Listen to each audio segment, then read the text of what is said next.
What's going on, everyone? Welcome back to the Awesemo Fantasy Football Channel, and we have a very exciting episode today. We are getting into the nitty-gritty, the meat and potatoes, the middle rounds of your fantasy drafts. Your fantasy leagues are typically won and lost. Today we are talking Matt _Gajewski.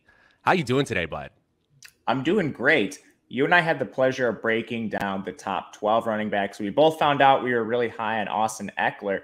But ultimately, at the top of drafts, even where we have Ekeler, the difference between that and his ADP is not too drastic. This is where we start to see some of those bigger differences, where we can take a stand on certain players and hopefully win our leagues with this analysis. Yeah, absolutely. You're going to have to make some tough decisions in here, and think about yourself on the clock in the 4th and 5th round. You're going to be deciding between a high quality wide receiver and one of these players. You may have one of your favorite quarterbacks or tight ends on the boards. Positional value, we'll break that down, but this technical analysis between these running backs can help you so much as we get into draft season, and it can help decide some of your exposures if you're playing best ball and drafting multiple teams on sites like Underdog Fantasy. We're focusing here on fantasy football. We'll always give our bend here about best ball, but these rankings are from our expert consensus rankings, and we want to go in reverse order. So we're going to start at running back 24. Then we're going to move up to our consensus running back 13. There is one that we already talked about in the mid-tier, in the first tier running backs, so we won't break that down, but we got a lot to get into. You ready to dig into this one? Yeah, let's do it.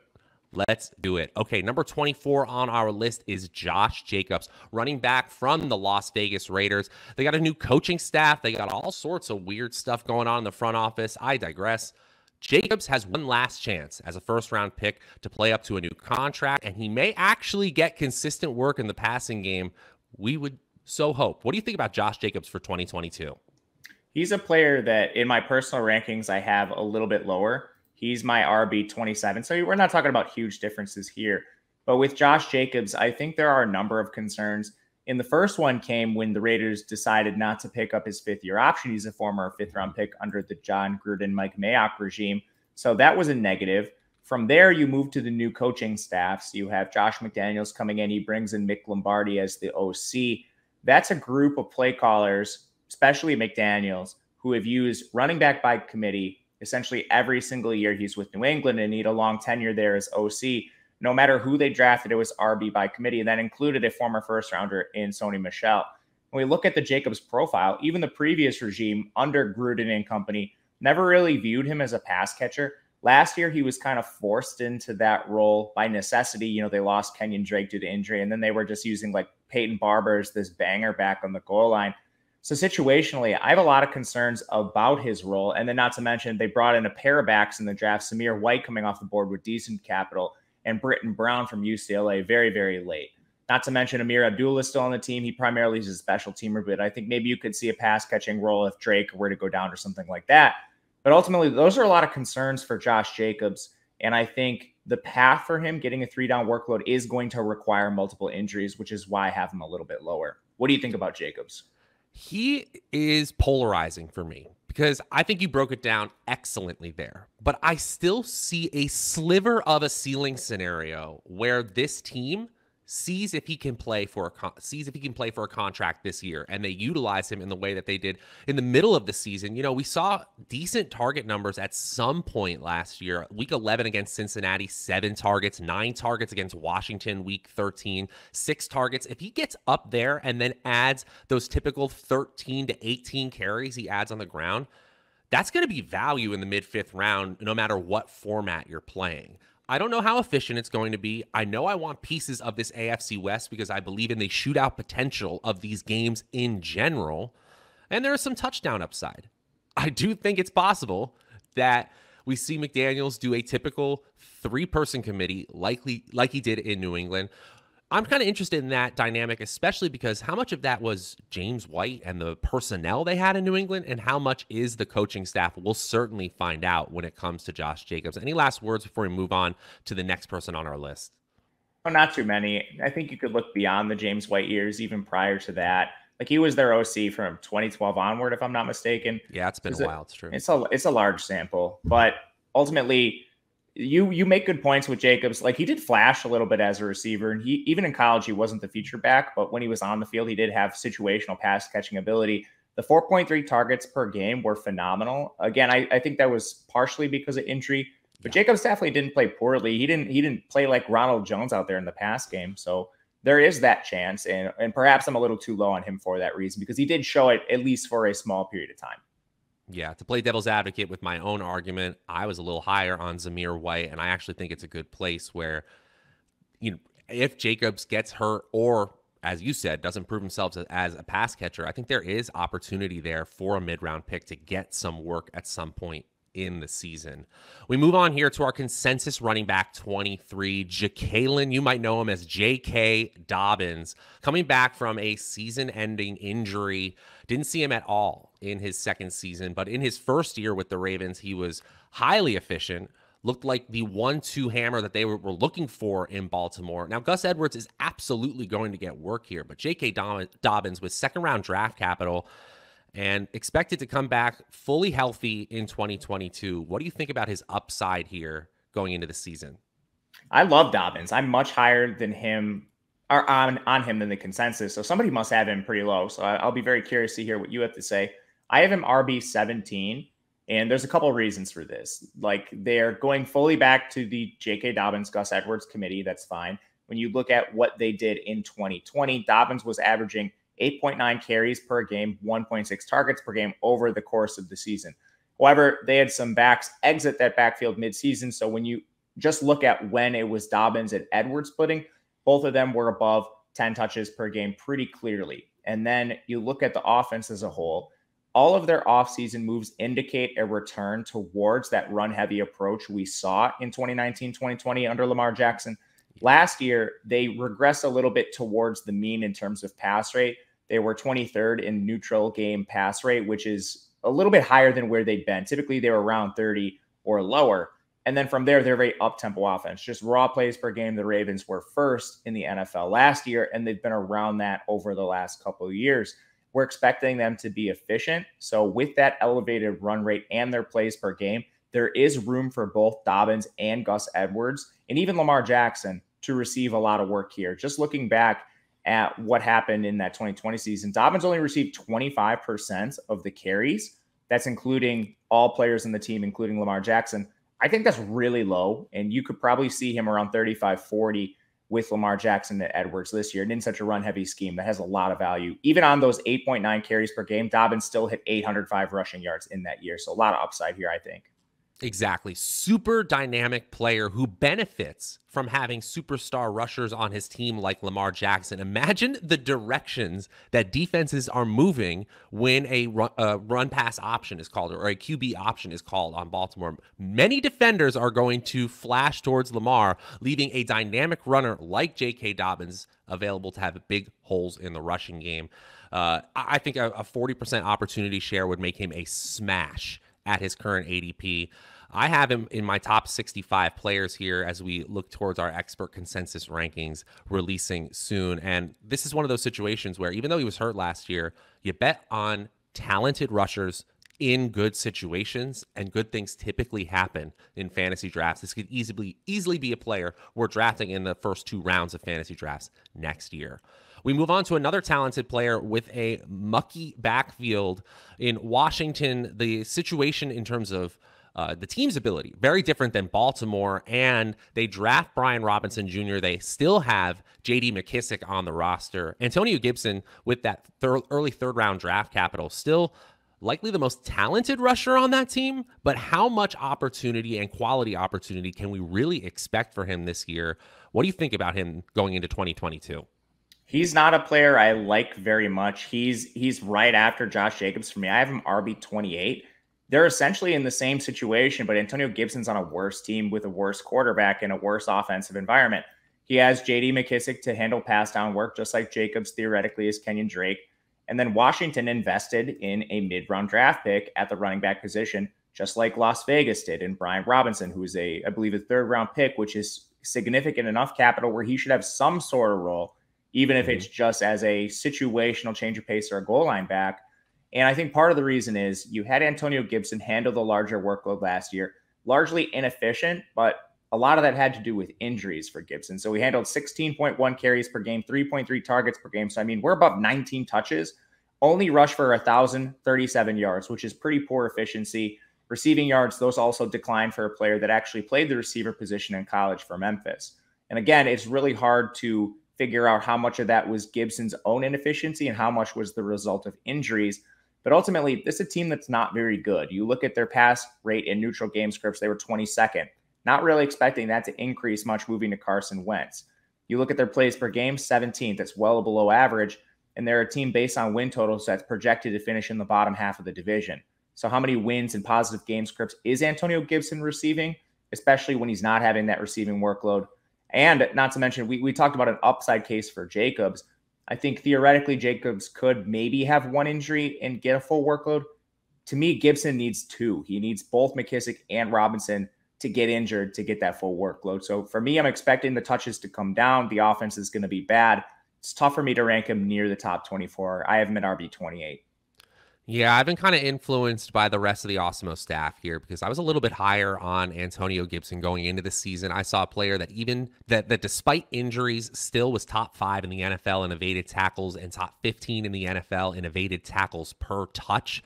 So if you're able to break tackles that consistently and you're still young, maybe you're just the most talented running back on your roster, but Ron Rivera has even said in the last few days that he expects these running backs to be used as a committee. JD McKissic is not going anywhere if healthy in the passing game, and they are going to find ways to get Brian Robinson Jr., who was drafted in the same round as Antonio Gibson, onto the field. So he's being touch squeezed all over the place. Not to mention Curtis Samuel, if healthy, also gets some rushing attempts on a per game basis.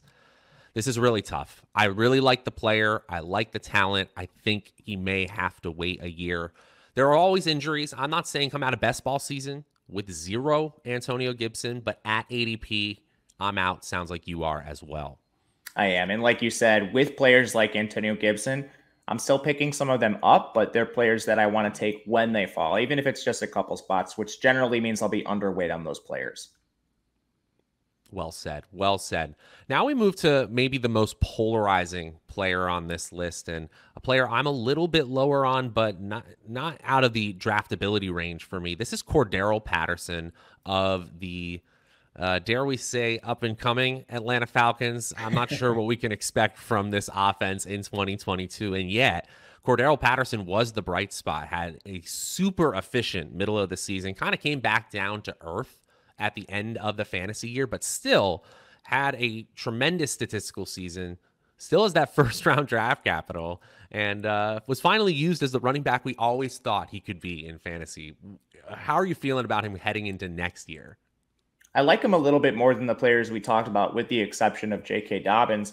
He just has that 3-down role theoretically all locked up. When you look at what they brought in, sure, they draft Tyler Algier, and there's a lot of hype around Algier as a late round guy. I think it makes sense considering it's really only Patterson ahead of him. But at the same time, he's a 5th-round draft pick. And I know there's James Robinsons, there's Chris Carsons, and players that emerge from those later rounds. But if you look at the full group of players drafted on day 3, they rarely hit, and it's not very good. So with Tyler Algier's draft capital, I'm not expecting him to play a role, but if he does, fantastic. I'll take a late-round flyer on him. With Patterson, you actually do have a 3-down skill set, and a lot of it comes from his pedigree as a returner, his prowess as a receiver, a position he played for half of last year. And he's a player that actually ascended last year into like kind of the role we thought he'd play. He actually had a career high in receiving yards, career high in rushing yards. He finally saw the role I think that is suited to him. The problem here is he's just on a bad team. So you're trying to balance having a full workload with being on a bottom 5 team in football with perhaps the worst quarterback play behind Marcus Mariota. Overall, the Falcons, they were extremely slow. They were 31st in plays per game. Their pass rate in neutral game scripts does benefit Patterson. It was 12th. But then you look at when he shifted roles, the targets plummeted. When he was actually in the running back role, they weren't throwing to him. Now, is that a function of Matt Ryan? Is that a function of the offensive design? I think there's enough uncertainty there where you could expect him to pick up a few extra targets, not to mention he's just a good receiver. So I'm not going to rely heavily on that small sample. I think if you just look at 3-down workloads across the league, Patterson has a reasonable expectation. Very, very well said. And I won't reiterate all those points you said. Exactly. His targets went down in a really concerning way as he shifted more into a running back heavy role. And yet, I still think that there's upside both as a receiver to them getting back to what actually worked in the middle of the season. And also, Marcus Mariota right now, he's much, much more mobile as a quarterback than Matt Ryan is. And that may actually open up holes for Cordarrelle Patterson in the rushing game that weren't there. So I think rushing efficiency could actually be improved as well. So I think you gotta look at your format here more so than other players in this mid-tier of running backs, because whole point PPR, Cordarrelle Patterson, if he gets back to that 7-7 role, like 7 carries, seven targets, or even 7 receptions on a per game basis, you're going to love that in whole point PPR, even if the Falcons don't score a lot of touchdowns this year. He's getting up there in age. That part concerns me a little bit. I mean, it's his age 31 season, and we're talking about a running back, not the tread on the tires of a typical 31-year-old because of the position change, but still, the huge drop-off is absolutely in the range of outcomes. And if you wanted to play it as, I want to be a year early and stay away from that, I respect that. That's not how I'll draft in multiple drafts like underdog. I think that makes a lot of sense. He's a player I want to be around the field on. I don't really want my season to be riding on, like being overexposed to Cordarrelle Patterson, who, like you said, does have questions, and one of them is age, and he's on a really bad team. So I'm just going to try to stay around the field on him and not really take a huge stand.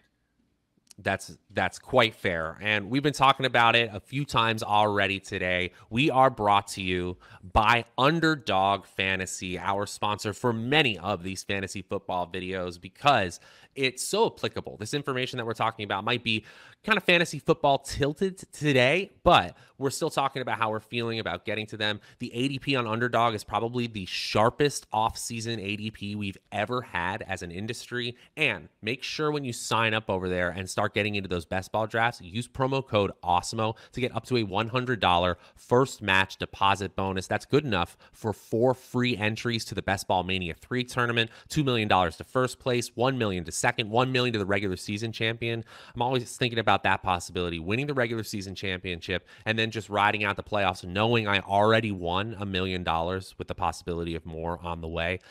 That sounds pretty good. That's what we're trying to do over here, trying to help you take that tournament down and many more. Use promo code Awesemo and get into Underdog today. Okay, we move on to some of the youth in this section. Travis Etienne, another player on a bad team, but talk about no tread on the tires, has not played an NFL game yet. That first-round draft capital from the previous regime in Jacksonville now has a new coach, but looks like he's full go at OTAs. He's going to have a full offseason to prepare with this team. What are the expectations for Travis Etienne on this Jaguars team? So he's certainly on a bad team, but his teammate, James Robinson, kind of squashed some of those concerns a year ago. You can definitely produce on a bad team if you have a full workload. And speaking of James Robinson, he had a week 16 Achilles tear. Very few running backs come back from an Achilles tear altogether. We've only seen it a couple times. And most of them don't come back like Cam Akers did. So there's a very real expectation that James Robinson misses the entire year. That means Travis Etienne, at the very least, is going to have a full workload for a majority of the season and perhaps all of it. Behind him, they have Raquel Armstead and Snoop Connor, a day 3 draft pick out of Ole Miss, who profiles as just this big banger back. So based on this workload, Etienne should be receiving not quite like a Najee Harris workload, but certainly a feature back role. He's a solid pass catcher as well, which he displayed in his final 2 seasons with Clemson. He was actually drafted to play that Curtis Samuel, Paris Campbell role under the Urban Meyer regime. Didn't work out because of the injury, but that just shows that he does have solid pass catching ability. From there, you look at the Jaguars. I mean, man, they're going to be a team that's bad, but again, we're trying to balance what does this workload look like, even though the team isn't expected to perform. Not to mention he's reunited with his college quarterback. So when you're talking about rapport out of the backfield, that's there. And I hope that the new coaching staff can try to tap into that a little bit. So I like Etienne a lot. He's a player I'm actually moving up my board quite a bit. When I look at players in this range, for me, it's, like Etienne versus Cordarrelle Patterson. I think he has a better role than Cordarrelle Patterson. Offense is kind of the same. Miles Sanders, who I have a little higher than consensus. I think he's a better workload than Sanders. Clyde Edwards-Helaire, I think he's a better workload than him. Elijah Mitchell's probably a better workload than him. So it's really how much do you want to downgrade him in the offense? But do you think he has this full workload locked up? I think that's the biggest assumption that needs to be made.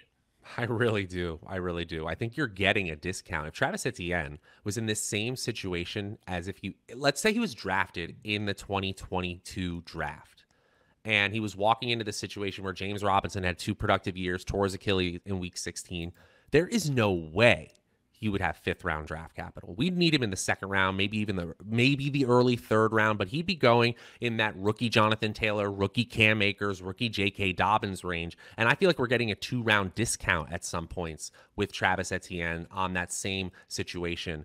Now, I want to ask you this question, especially since you're so locked into the college football scene. When I saw Travis Etienne as a young player at Clemson, this guy looked shot out of a cannon.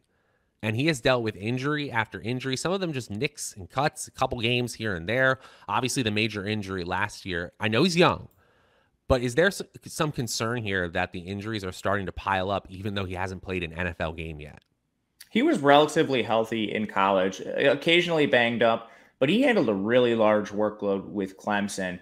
I'm not really too concerned about the injuries. The foot, it appears he's already fully recovered from. He's been reported to be practicing already, which I think is solid. A lot of times you worry about these players if they're just healthy around the start of the year. Maybe they have some compensation injuries later on, but he should be continuing his rehab and now ramping up to speed through practice. So I think a guy that doesn't have a lot of wear in his tires kind of because of the offense he played in at Clemson. They had a plethora of 4-star, 5-star backs. I think he has a reasonable expectation to be fully healthy at the start of the year and continue his explosiveness. That is what I like to hear. I set you up a little bit because I was really, really hoping you would say that. But Spoiler alert, Nick and I on our previous Mania Monday Best Ball draft, and we got the highlights over on the Best Ball channel as well. If you just want to take a few minutes, see what we did in the draft instead of watching this whole hour-and-a-half long stream. We went wide receiver heavy in the beginning of that draft and then took Travis Etienne and Josh Jacobs as our running back 1 and 2. I feel really good from a workload standpoint and an upside standpoint, even though those teams may not be the best in football by any stretch.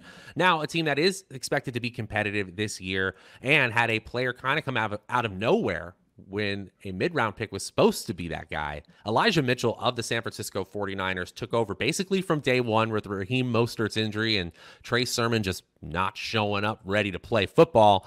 And now looks like a dynamic playmaker that can be relied on in one of the more competitive teams in the league. What do you think of Elijah Mitchell headed into this year?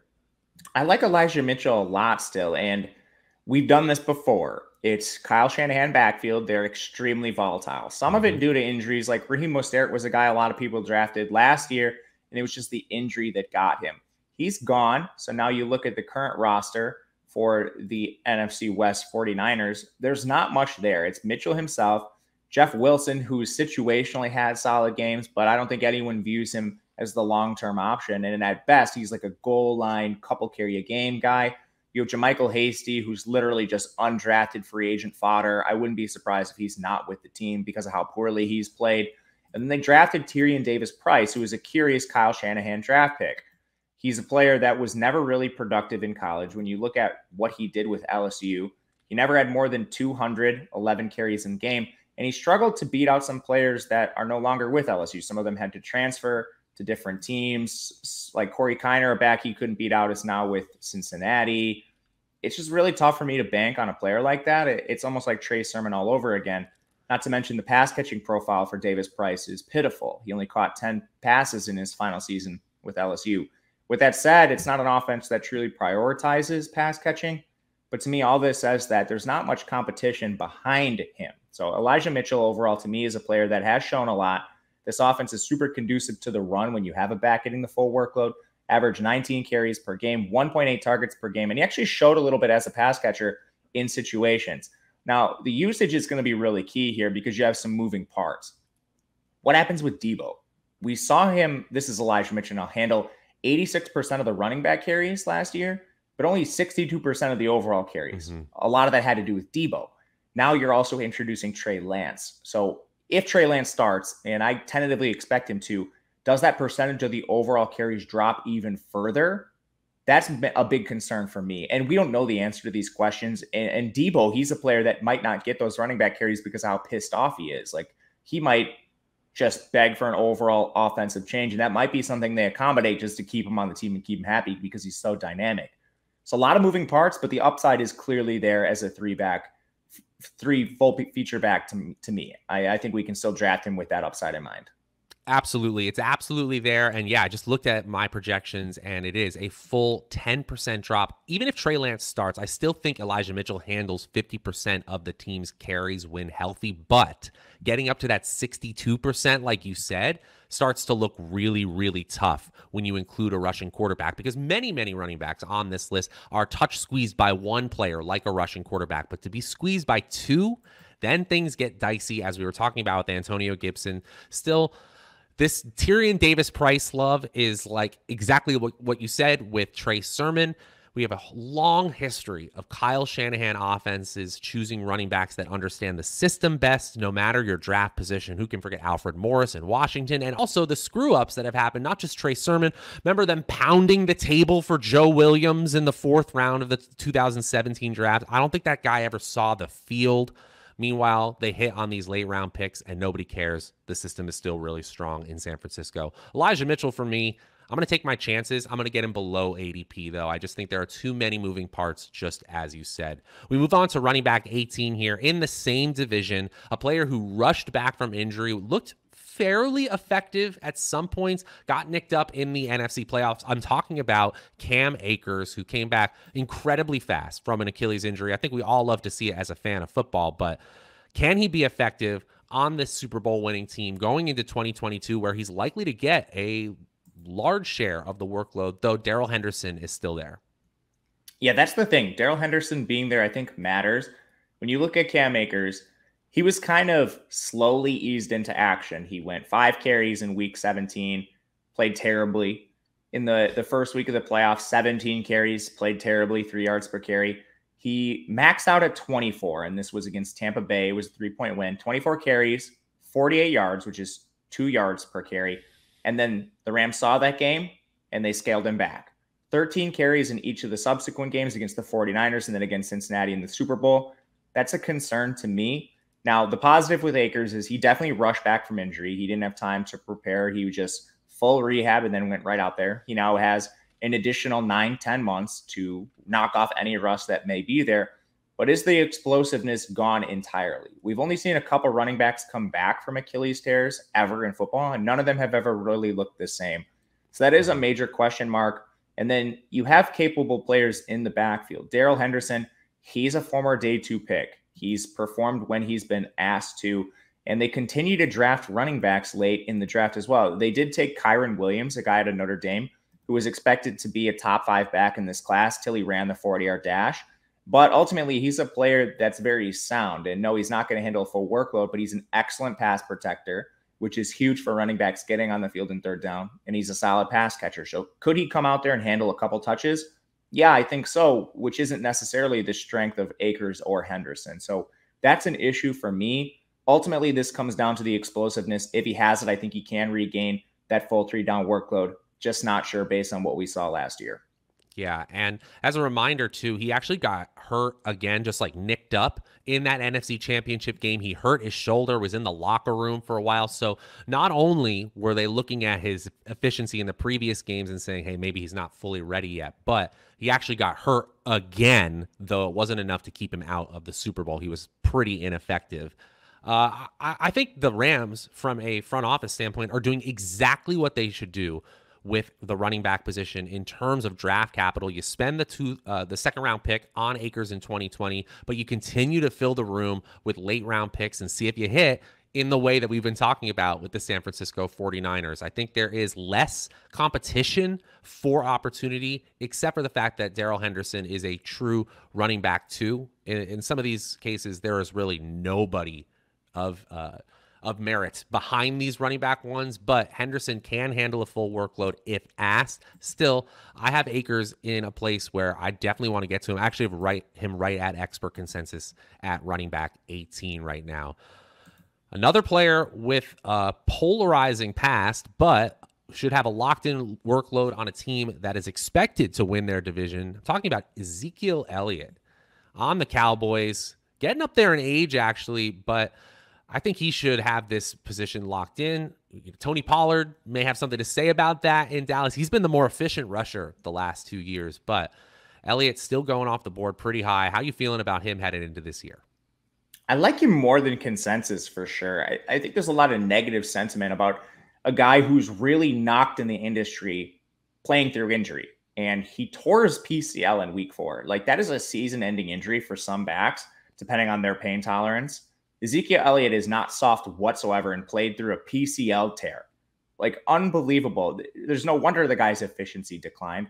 I think a lot of people will argue that that is due to overall volume, like throughout his career. He's definitely handled a massive amount of touches, and we generally see running backs decline when they handle that workload. But I mean, it coincides directly with tearing a major ligament in your knee and playing through it. Just like, I can't get past that. So ultimately, I think whether it's age or the injuries, he's still not the player he was when he came out of Ohio State. So we should see a decline in efficiency. But ultimately, how does that affect his role? We know Tony Pollard's going to be involved somewhat, but Ezekiel Elliott, even while injured, handled 58% of the carries, 50% of the attempts in the red zone. And that's on an offense which is incredibly up-tempo. They were 2nd in plays per game, and they were 5th in neutral game script pass rate. So Elliott is also involved in the pass game. He's an excellent workload there. He averaged just shy of 4 targets per game, which is among one of the best marks in the offense. So even if this ends up being like a 50-30 split with a handful of carries going to Dak and the number 3 back, there's still a lot left on the bone here for Ezekiel Elliott if he can even play at an average level. And I think because of some of the injuries he sustained, that number could be as high as like 60% of the running back attempts. I think people are just too low on him. Maybe he doesn't have the ceiling as like a Cam Akers or something like that because Pollard's presence. But I mean, there's still a lot of production left here, even in a timeshare.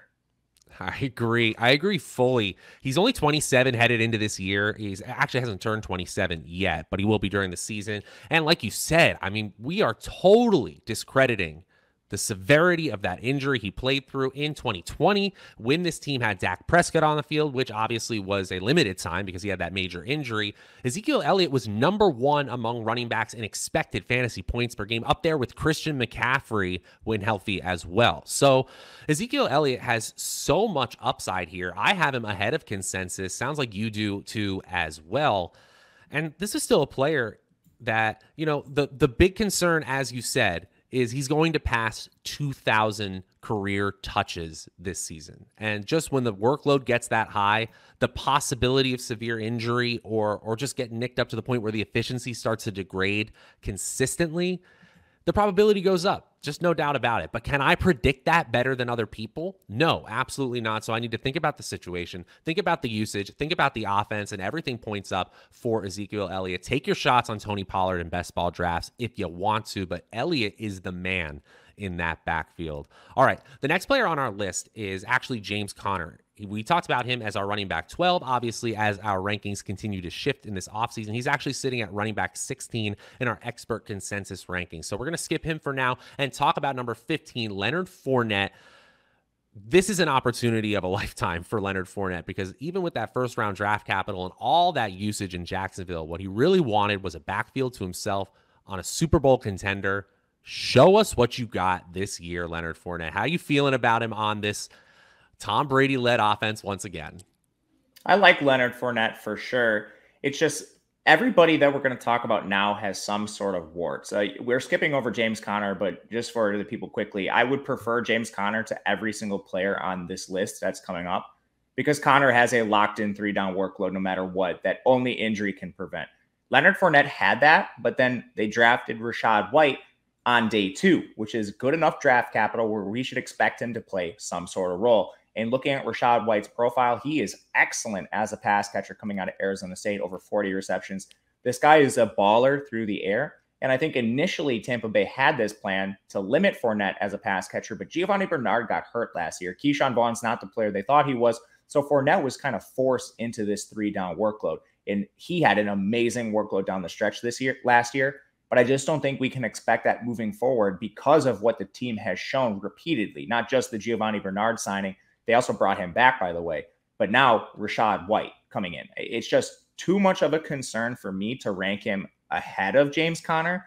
But when we look at the other players in this range, he's on an elite offense. He should handle some pass down work. You know, like previously before Giovanni Bernard went down, Fournette was handling a decent amount of targets. And a lot of that comes down to, you know, when players are on first and second down and a run play is called, or it's a run pass option, sometimes those players end up with targets because of play changes. So it's not like Leonard Fournette is locked into the 2-down goal line role, no pass catching ability. He'll get some targets regardless. But man, Rachaad White's draft capital is enough of a concern for me to ding him a little bit. This is tough for me too, Matt. And I've had days where I'm feeling exactly like you are. I think Rachaad White could be a stud in the league. I think they got a really good one in him, but we haven't seen him, obviously. Leonard Fournette last year in expected fantasy points per game, third among running backs. The opportunity when you're a running back playing as much as you do, as he did last year on Tom Brady's team, is just so high. Only Alvin Kamara, Najee Harris, and Derrick Henry when healthy, actually, as well. But still, we're talking about elite expected fantasy points. That is something that I value very highly. The question marks, they're there. They're absolutely there. I just can't get away from him. Maybe I need to reevaluate. I'm definitely really high on him right now. And the touch squeeze could be on, and he could still enter the doghouse with a few fumbles here. I just want Tom Brady's offense's running back one. It's just going to score a lot of touchdowns. Basic as that. I agree. I have a question for you. We're not going to get into Connor too quickly, but just a question here. Every running back in this group, I think, has a question you could ask about their carries, their targets. James Conner's the only player that doesn't have that, in my opinion. So you have Leonard Fournette. They drafted Rachaad White. There's a question there about the pass catching role. There is nobody of consequence behind James Conner. Nobody. Like the only players that are there, undrafted free agents, are day 3 players. So do you have Leonard Fournette ahead of James Conner? I actually do. I have them very, very close. I have them 2 running backs apart. I have Fournette, Elliott, and then James Conner. I may be overweighting. I knew a free agent signing was coming, so that was part of it. And I may be overweighting the valuation of Darrell Williams, who at times was productive when given the opportunity in Kansas City. I just think James Conner is a running back that I get nervous about because they had so much of their fantasy productivity come from touchdowns. But I may be underweighting the fact that Chase Edmonds has left and there's so much receiving opportunity. And like you said, mostly unproven players behind him, even with this free agency signing of Darrell Williams. I have no problem coming out of the draft with a player like James Conner instead of Leonard Fournette. But if you're asking me what the most important metric in fantasy football is for me, it's expected fantasy points, and a player I'm getting that much value on, still in the same theoretical role, I do have to have them just a little bit higher. Just my preference, though. Yeah, for sure. I think it comes down to how much you personally think Rachaad White plays. If Rachaad White plays the pass catching role, those expected fantasy points are going to decline. But again, he's a day 2 rookie, and we saw similar draft capital to Keyshawn Vaughn, and he's never got on the field. So it comes down entirely to how I think Rachaad White plays. And we'll see. We'll see how my all my fantasy drafts end up, because if I don't get Leonard Fournette or someone else in the draft room is really high on them and I end up with Rachaad White and suddenly I've got like 80% Rachaad White because of that, well, I'll try not to be biased because of that. I promise. We go to number 14 on our list, David Montgomery. And this is a volatile player in our rankings. People are feeling extremely different about this player. I'm pretty high on David Montgomery, maybe too high, especially with the fact that Justin Fields, a rushing quarterback, is expected to play a full season here.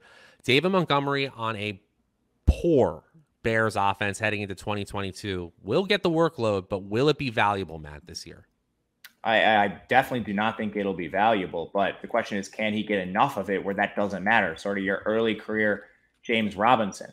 With David Montgomery, putting him this high is making a ton of assumptions. You have entirely new coaching staff coming in, a new front office that didn't draft him, and a player that hasn't really been productive. Yes, he's seen a massive workload. His forced missed tackles are decent, but he's just not a guy with enough athleticism to do anything after he forces those missed tackles. So you have a player who ends up with middling production in the pass game and the run game. Like last year, averaging 17.3 carries per game and finishing just shy of 850 yards is pretty dang bad, especially for a player that was fully healthy. And then you look at the offensive line, it definitely didn't get any better. I think the best thing you can say about it is maybe their former second-round pick, Tevin Jenkins, plays. He's a player that has severe back injury, so I don't even think that's a guarantee. The one positive I will say, and a lot of people ding Montgomery for this, is the presence of Justin Fields. He has this perception of being an elite dual-threat quarterback. He's never done that. He's mobile and he has a good 40-yard dash, but for whatever reason, he's never been a runner. He can situationally scramble sort of like a Mahomes, but not used on design runs, doesn't have a solid scramble rate. So unless the new coaching staff unblocks that, I don't really view that as being a concern. To me, the problem is it's just the Bears are so bad, and you're making the assumption that Khalil Herbert doesn't play. This team drafted Tristan Ebner on day 3, and Tristan Ebner is an elite pass catcher. They also signed Darrington Evans, who kind of was supposed to play that role with Tennessee and never could stay on the field due to injury. It's just a lot of assumptions with Montgomery being ranked this high. Wow. There it is. The Bears case, and I mean bear market case for David Montgomery, not the Chicago Bears case.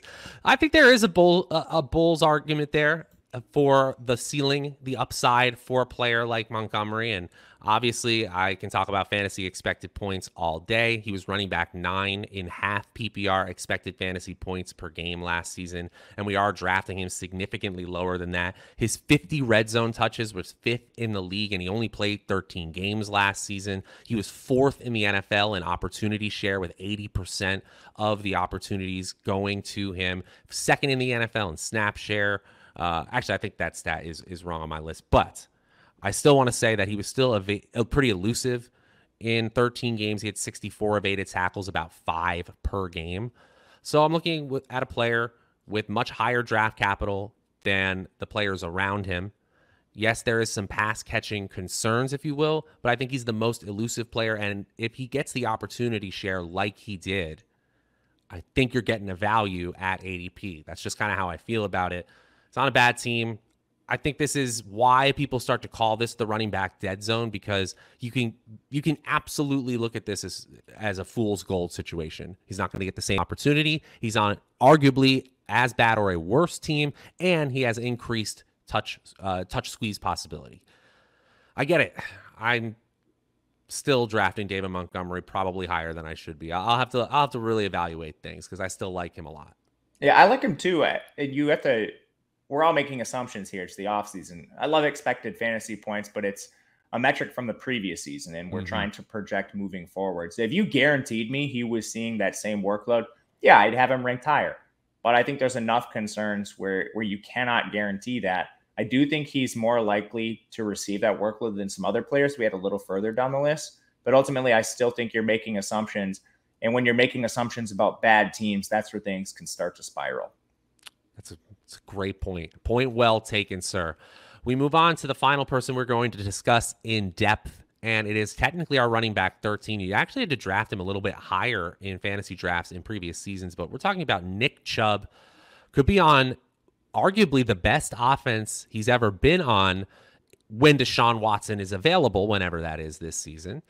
Nick Chubb obviously has always had concerns in the passing game. One of the most elusive, just arguably the best pure rusher we have in the NFL. Derrick Henry might have something to say about that, but Chubb is a great player on a great team. What do you feel about him heading into this year?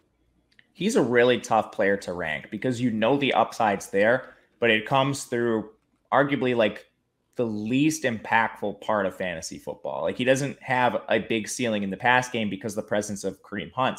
And there's been rumors that the team could move on from Kareem Hunt this year to save some money. Some of their offseason moves year over year have indicated that. They've drafted 2 pass catching backs, Demetric Felton in 2021, and they take Jerome Ford out of Cincinnati this year. Both those players can occupy the pass catching role. So I think even if Hunt moves on, there's still a chance that Chubb is in this 2-down role. And last year he averaged 1.8 targets per game.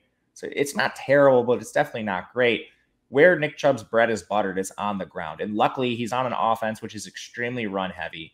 Even if Deshaun Watson plays the majority of the season, I don't think their pass rate is going to be in this Buffalo Bills, Dallas Cowboys range.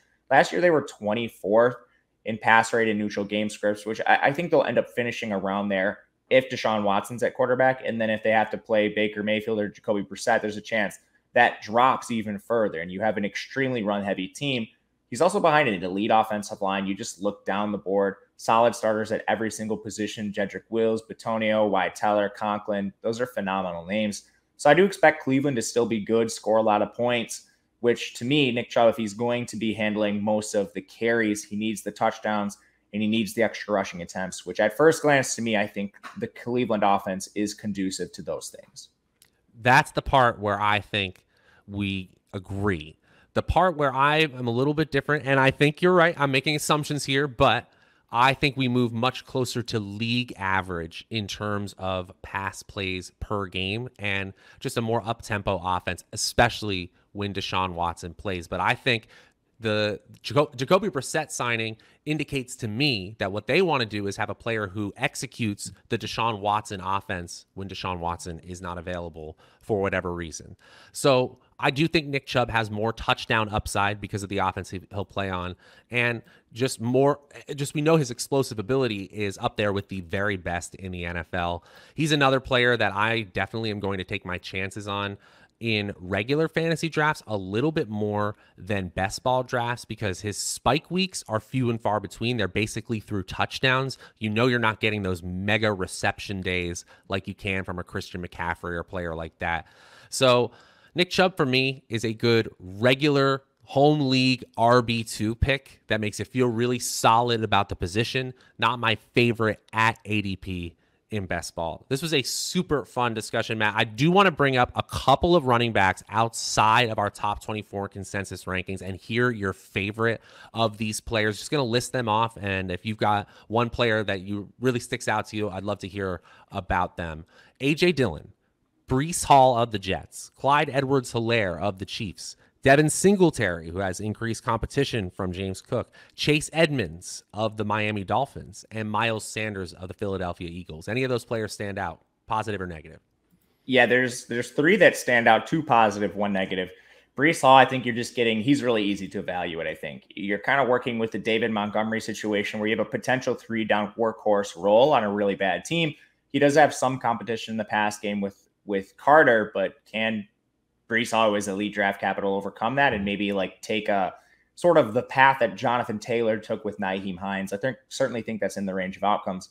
I love Miles Sanders. The backfield got a little bit more clear this offseason. You lose Jordan Howard, which thank goodness I like Jordan Howard early in his career, but it's finally good to see just the thumper goal line vulture out of the picture. They still have Boston Scott and Kenneth Gainwell. A lot of people are worried about Gainwell, but I don't really see it. He's a player that did get opportunity at points last year, disappointed, and then was moved firmly into the doghouse. So unless he has an elite offseason, I'm not sure he's going to be able to regain that. Not to mention he's a day 3 pick anyway. So the expectation for Kenneth Gainwell is nothing more than like a situational change of pace or a pure handcuff. There's a chance he doesn't even make the roster.